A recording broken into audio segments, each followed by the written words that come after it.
देखिए, देश के पूर्व विदेश मंत्री ने आज एक नई पार्टी का गठन किया है। आपको बता दूं, हजारीबाग के पूर्व सांसद यशवंत सिन्हा ने आज एक नई पार्टी का गठन किया है और खुद इस पार्टी के पहले सदस्य भी बने हैं। इन्होंने यह भी घोषणा कर दी है कि आने वाले विधानसभा चुनाव में जो झारखंड में कुछ महीनों में होने जा रहे हैं, वो 81 सीटों पर इनकी पार्टी चुनाव लड़ेगी और अपने उम्मीदवार उतारेगी। आज हमारे साथ बात करने के लिए मौजूद हैं। सबसे पहले तो बहुत बहुत स्वागत है सर, और बहुत बहुत शुभकामनाएं आपकी पार्टी की। बहुत बहुत धन्यवाद आपका। आज आपने नई पार्टी का घोषणा कर दिया है, ऐलान कर दिया है, साथ ही यह भी कह दिया है कि 81 सीट पर हम विधानसभा चुनाव लड़ेंगे। तो झारखंड की राजनीति में एक नई पार्टी को लेकर उतर रहे हैं सर, क्या कहेंगे सर?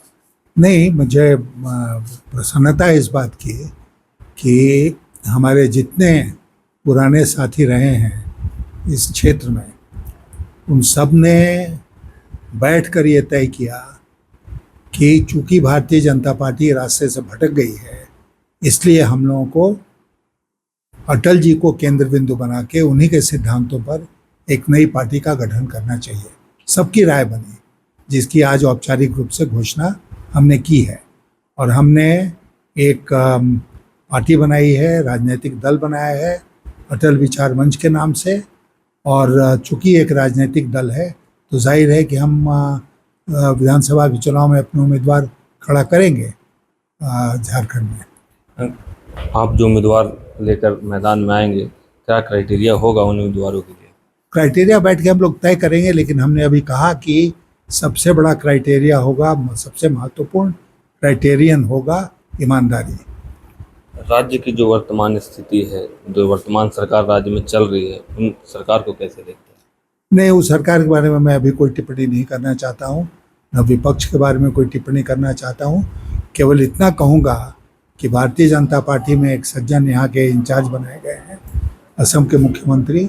वो जब यहाँ आते हैं तो भड़काऊ भाषण देते हैं और ऐसा लगता है कि भारतीय जनता पार्टी के पास हिंदू मुसलमान के अलावा कोई दूसरा मुद्दा बचा ही नहीं है। तो उनका पूरा प्रयास है कि किसी तरह यहाँ सांप्रदायिकता फैलाई जाए और यहाँ पर दंगा फसाद हो। हम लोग उसके खिलाफ खड़े होंगे और जो हमारे साथ इसमें आना चाहते हैं हम उनके साथ खड़े होंगे। पीएम मोदी भी आज झारखंड पहुंचे हैं, कई योजनाओं का शिलान्यास कर रहे हैं, वो कैसे देखें?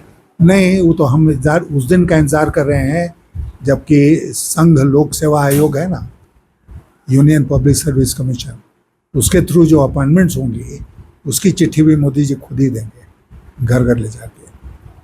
आज उन्होंने अपना भाषण भी दिया है अपनी, अभी थोड़ी देर पहले उनके कुछ भाषण का अंश भी आप बता रहे थे, 3 बातों। नहीं, वो उन्होंने कहा अपने भाषण में, मैं सुन रहा था कि झारखंड के 3 दुश्मन हैं, दुश्मन शब्द का इस्तेमाल, और उसमें उन्होंने नाम लिया जेएमएम, कांग्रेस और राजद का। अब ये तीनों पार्टियां खुद अपना बचाव करेंगी, मुझे उनकी वकालत करने की जरूरत नहीं है।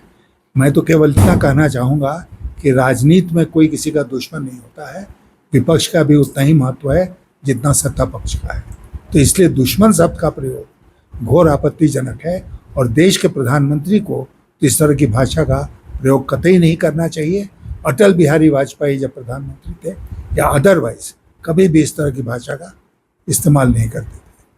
तो आप सुन रहे थे वित्त मंत्री, पूर्व वित्त मंत्री यशवंत सिन्हा को, जिन्होंने कहा है कि वह आगामी विधानसभा चुनाव में 81 सीट पर चुनाव लड़ेंगे।